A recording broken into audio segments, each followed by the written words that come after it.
Hello दोस्तों, स्वागत है आप सभी का आपका अपनी चैनल बेसिक नॉलेज में। दोस्तों आज आप लोग का आकांक्षा 40 एग्जाम हो चुका है। चलिए फटाफट से आप लोग फिजिक्स का आंसर मिला लीजिए, एक एक करके सभी का आंसर बता देंगे, आप लोग को मिल जाएगा। और किसका कितना आ रहा है मिला लीजिए और अपने दोस्तों को जरूर शेयर कर दीजिए। चलिए फिजिक्स में 40 प्रश्न पूछा गया था, 40 का हम लोग जवाब देख लेते हैं और 40 में सबका कितना आ रहा है कमेंट में जरूर बताइए। और अपने दोस्तों को भी ये वीडियो शेयर कर दीजिए ताकि वो भी आके अपने आंसर मिला ली, पता तो चले कितना किसका आ रहा है। और चैनल पर अगर पहली बार आए हैं तो सब्सक्राइब जरूर कर लीजिएगा। चलिए देखिए क्या है, खतरे के संकेत हेतु लाल प्रकाश का प्रयोग किया जाता है क्योंकि इसका प्रकीर्णन अधिक होता है, कम होता है, यह स्पष्ट दिखाई देगा कि अधिक तीव्रता होगा। तो ध्यान दीजिए, इसका जो सही उत्तर हो जाए इसका प्रकीर्णन कम होता है। जिसका तरंगदैर्घ्य ज्यादा होता है ना उसका प्रकीर्णन कम होता है और इसीलिए इसका जल्दी से आंखों से ओझल नहीं होता है और इसीलिए इसका यूज किया जाता है खतरे के संकेत हेतु। इसका प्रकीर्णन कम होता है। Option number C is the right answer. Next, निम्नलिखित में से कौन एक ऊर्जा का स्रोत का प्रकार नहीं है? तो रियोस्टेट एक आप लोग का यहाँ पर रियोस्टेट यहाँ पर आपका नहीं होगा। बाकी सभी ऊर्जा का स्रोत है, सभी से ऊर्जा मिलता है, बट रियोस्टेट से नहीं होता है, वो आपका प्रतिरोध नियंत्रण होता है। निम्न में से कौन युग्म उष्मा की इकाई है? उष्मा का होता है जूल पर केजी, यानी कि option number B is the right answer, बिल्कुल सही उत्तर हो जाएगा।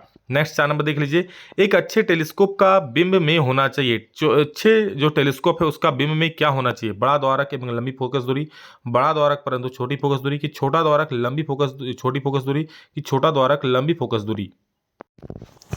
तो इसका सही उत्तर बड़ा द्वारक और बड़ी फोकस दूरी इसका सही उत्तर हो जाएगा। ऑप्शन नंबर बड़ा फोकस द्वारक और लंबी फोकस दूरी, ऑप्शन नंबर ए सही हो जाएगा। अगला 5 में देख लीजिए। उत्तल लेंस का आवर्धन होता है, उत्तल लेंस का जो आवर्धन होता है ना, देखिए उत्तल लेंस जो प्रतिबिंब बनाता है बड़ा बनाता है, यानी हमेशा एक से अधिक होगा, इकाई से अधिक हो जाएगा। ऑप्शन नंबर सी बिल्कुल सही हो जाएगा, इकाई से अधिक। नेक्स्ट 6 नंबर देखिए। किसी अंधेरे कक्ष में एक हरी पत्ती को रखा गया, लाल बत्ती को जलाया गया तो पत्ती कैसा दिखेगा? तो पत्ती आप लोगों का लाल ही दिखेगा। ऑप्शन नंबर सी सही उत्तर हो जाएगा। अगला है दीप्त फ्लक्स की इकाई है, तो दीप्त फ्लक्स की इकाई होता है ल्यूमेन। जी हाँ, दीप्त फ्लक्स की इकाई क्या होता है? ल्यूमेन होता है। ऑप्शन नंबर ए बिल्कुल सही उत्तर हो जाएगा। नेक्स्ट देखिए, तो इसका सही उत्तर क्या हो जाएगा? ल्यूमेन हो जाएगा। ठीक है, अगला 8 नंबर देखिए क्या बोल रहा है। एक चालक तार का प्रतिरोध व्युत्क्रमानुपाती होता है, किसका व्युत्क्रमानुपाती होता है? प्रतिरोध। तो ये जो होता है ना R equal to rho L by A हो जाता है, यानी कि इसका अनुप्रस्थ काट के क्षेत्रफल का व्युत्क्रमानुपाती होता है। ऑप्शन नंबर बी सही उत्तर हो जाएगा। 9 नंबर देखिए क्या हो जाएगा। 60 डिग्री में नत दो समतल दर्पणों के बीच एक प्रकाश बल्ब रखा गया है, बनने वाले प्रतिबिंबों की संख्या कितना होगा? तो ये आपको पता है, ये होता है 360 बाई थीटा माइनस 1, यानी 60 6 माइनस 1 5। आंसर इसका ऑप्शन नंबर सी बिल्कुल सही उत्तर हो जाएगा। अगला देखिए 10 नंबर। डैश के क्रियाकलाप के कारण नेत्र लेंस की फोकस दूरी में परिवर्तन होता है, तो किसके क्रियाकलाप के कारण? पक्षमाभिपेशिया। जी हाँ, पक्षमाभिपेशिया के कारण, यानी सिलेरी मसल्स के कारण आपका जो फोकस दूरी बड़ा छोटा हो सकता है। ठीक है, अगला क्वेश्चन है। यदि अवतल दर्पण के मुख्य फोकस से आपतित प्रकाश की किरण गुजरती है, जैसा कि चित्र में दिखाई गया, तो परावर्तित किरण कितना हो जाएगा? ऐसा हो जाएगा। देखिए अवतल दर्पण ऐसा फोकस जा रहा है तो समांतर निकल जाएगा, मुख्य अक्ष क्या हो जाएगा? समांतर निकल जाएगा, यानी ऑप्शन नंबर सी बिल्कुल आप लोग का सही उत्तर हो जाएगा। ठीक, नेक्स्ट देखिए क्वेश्चन नंबर। मानव नेत्र किसी बिंब का प्रतिबिंब बनाता है आंख के कहां पर? तो आंख के दृष्टिपटल यानी रेटिना पर बनाता है। ऑप्शन नंबर बी इसका सही उत्तर हो जाएगा। अगला क्वेश्चन देखिए नेक्स्ट। सामान्य दृष्टि वाले युवा वयस्क के लिए स्पष्ट दृष्टि की न्यूनतम दूरी जो होती है वो होती है 25 सेंटीमीटर, यानी ऑप्शन नंबर बी बिल्कुल सही उत्तर इसका हो जाएगा। जी हाँ, और अभी तक अगर चैनल को सब्सक्राइब नहीं किया तो जरूर कर लीजिएगा आगे हर एक का आंसर पाने के लिए। जल में हवा की बुदबुद हमेशा डैश जैसा होता है, तो हमेशा उत्तल लेंस जैसा होता है। ऑप्शन नंबर बी हो जाएगा, उत्तल लेंस जैसा बिहेवियर करता है। एक व्यक्ति 3 मीटर से अधिक की दूरी की वस्तु को स्पष्ट रूप से नहीं देख पाता, वह व्यक्ति ग्रसित है। 3 मीटर से अधिक दूरी को नहीं देख सकता, मतलब निकट वाला वस्तु को देख सकता है, तो कौन सा दोष है? निकट दृष्टि दोष, जिसको हम लोग बोलते हैं मायोपिया। ऑप्शन नंबर बी सही हो जाएगा। 16 नंबर देखिए क्या बोल रहा है। बिंब के आकार का वास्तविक प्रतिबिंब पाने हेतु बिंब को उत्तल लेंस के सम्मुख कहां रखा जाए? बिंब के आकार का बोल रहा है, सेम साइज का उत्तल लेंस में कहां रखते हैं? 2f पर, यानी फोकस दूरी के 2 गुना दूरी पर। ऑप्शन नंबर बी बिल्कुल सही उत्तर हो जाएगा। 17 में देखिए। रेटिना पर स्थित प्रतिबिंब का प्रभाव कब तक रहता है? रेटिना पर स्थित प्रतिबिंब का प्रभाव रहता है 1/16 सेकंड तक, यानी ऑप्शन और बी बिल्कुल सही उत्तर हो जाएगा। अगला देखिए। रेटिना में दृष्टि की संवेदना मस्तिष्क तक पहुंचती है। दृष्टि की संवेदना की किस चीज को देख रहे हैं, नहीं देख रहे हैं, तो संवेदना जो पहुंचती है वो दृक् तंत्रिका द्वारा पहुंचती है, यानी ऑप्टिक नर्व जो होता है हम लोग आंख के भीतर, उसके द्वारा पहुंचती है। शब्दकोश में छोटे अक्षरों को पढ़ते समय किस लेंस का प्रयोग की वरीयता दी जाएगी? तो इसका सही उत्तर हो जाएगा 5 सेंटीमीटर फोकस दूरी वाला एक उत्तल लेंस, ऑप्शन नंबर ए बिल्कुल सही उत्तर हो जाएगा। 20 नंबर देखिए क्या बोल रहा है, पृथ्वी का पृष्ठ तल मान लिया जाता है तो ये शून्य विभव पर मान लिया जाता है, ऑप्शन नंबर डी बिल्कुल सही उत्तर हो जाएगा। नेक्स्ट 21 नंबर देखिए क्या है, 21 नंबर चित्र में दिखाए अनुसार चालक में से धारा प्रवाहित हो रही है तथा इसके दोनों छोरों के आर पार विभवांतर अमीटर तथा वोल्टमीटर का पाठ्यांक के अनुसार है, चालक का प्रतिरोध कितना हो जाए, ये दिखाया गया है। क्या दिखाया गया है, आपका अमीटर का और वोल्टमीटर का पाठ्यांक दिखाया गया है। जब इसको भाग दोगे ना, तो भाग दोगे तो इसका जो सही उत्तर आपका निकल कर आ जाएगा वो आ जाएगा तो इसका सही उत्तर 20 ओम हो जाएगा। यहाँ देख सकते हैं यहाँ 400 दिया हुआ है, ठीक है, लेकिन 400 मिली एम्पियर है, यहाँ पर 8 वोल्ट है। तो आई इक्वल टू आपको निकालना है क्या, प्रतिरोध निकालना है, ठीक है। तो प्रतिरोध equal to R equal to V बटा आई, भी कितना 8 है और आई आपका दिया हुआ है, धारा दिया है 400, लेकिन 400 मिली एम्पियर है, उसको आपको बदलना है किसमें, एम्पियर में। तो 10⁻³ से गुना कर दीजिएगा, बाकी आप जब इसको भाग दीजिएगा तो आपका आएगा 20 ओम आ जाएगा, ठीक है। ऑप्शन सी बिल्कुल इसका सही उत्तर हो जाएगा। नेक्स्ट क्वेश्चन देखिए कौन सा सूत्र सही है, तो H equal to I² RT हो जाता है, ऑप्शन नंबर ए सही हो जाएगा। आपतन कोण तथा अपवर्तन कोण का अनुपात जो होता है उसे स्थिरांक होता है जिसे हम लोग स्नेल का नियम कहते हैं, ऑप्शन नंबर डी बिल्कुल सही उत्तर इसका हो जाएगा। 24 नंबर देख लीजिए, प्रत्यावर्ती जनित्र धारा यानी जनित्र तथा दिश धारा जनित्र मुख्य अंतर क्या होता है, तो प्रत्यावर्ती धारा में स्लिप रिंग होता है जबकि दिश धारा में जनित्र में दिक् परिवर्ती रिंग होता है, यानी आपका ऑप्शन नंबर डी इसका सही उत्तर हो जाएगा।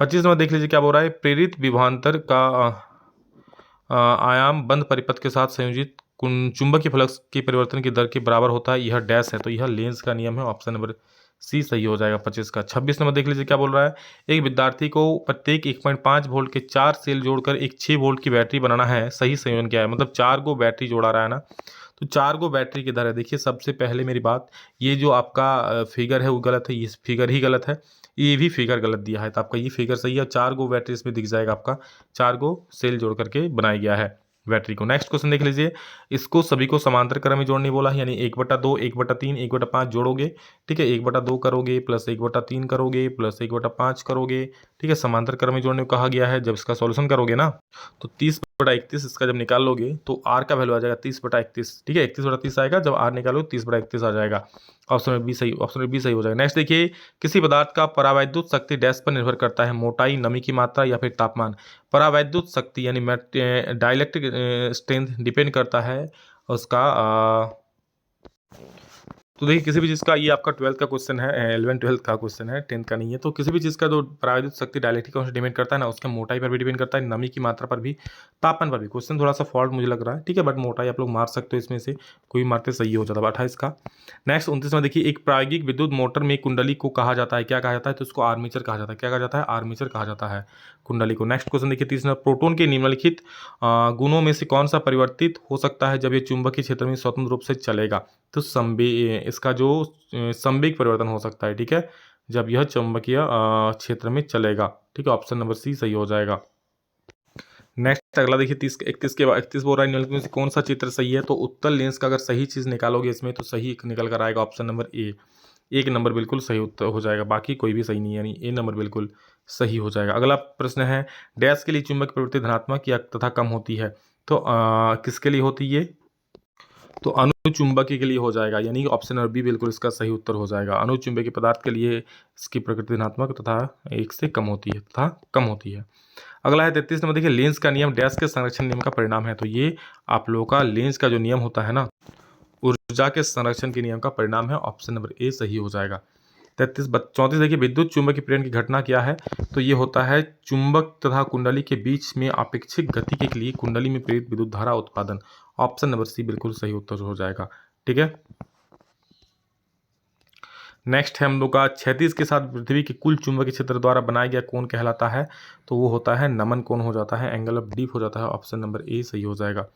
नेक्स्ट 36 नंबर, विद्युत परिपथ में वैद्युत शक्ति का निरूपण किसके द्वारा नहीं होता है, तो IR स्क्वायर के द्वारा नहीं होता, ऑप्शन नंबर बी सही हो जाएगा। किसी विद्युत धारावाही चालक से संबंध चुंबकीय क्षेत्र की दिशा ज्ञात करने का सुगम उपाय क्या है, तो किसी विद्युत धारावाही चालक से संबंध चुंबक क्षेत्र की दिशा ज्ञात करने का सुगम उपाय है फ्लेमिंग का बामहस्त नियम, ऑप्शन नंबर ए सही हो जाएगा। और 38 नंबर सवाल है हमारा कि एक लाल तथा दूसरा नीला प्रकाश का किरण पुंज श्वेत स्क्रीन पर एक ही बिंदु पर पड़ता है, स्क्रीन पर पड़ने वाले रंग दिखाई देगा, कैसा दिखाई देगा, तो इसका सही उत्तर हो जाएगा आपका मैंजेटा यानी मैजेंटा, ऑप्शन नंबर ए सही हो जाएगा। अगला प्रश्न है, लघुपतन के समय परिपथ में विद्युत धारा बहुत अधिक बढ़ जाता है, ऑप्शन नंबर सी बिल्कुल सही हो जाएगा। और अंतिम प्रश्न है 40 नंबर, जेट प्लेन का इंजन किस सिद्धांत पर कार्य करता है? तो रैखिक संवेग के आधार पर कार्य करता है, संवेग संरक्षण के नियम पर आधार पर कार्य करता है। ये था दोस्तों फिजिक्स का 40 क्वेश्चन। बताइए 40 में से कितना आ रहा है। बाकी आप लोगों का केमिस्ट्री का, मैथ का, बायोलॉजी का, मैथ का जल्दी मैं अपलोड कर दूंगा। ठीक है, चैनल को सब्सक्राइब कर लीजिए, हर एक का मिल जाएगा। चलिए इस वीडियो में तय मिलेंगे दोस्तों जल्दी, तब तक के लिए जय हिंद, वंदे मातरम।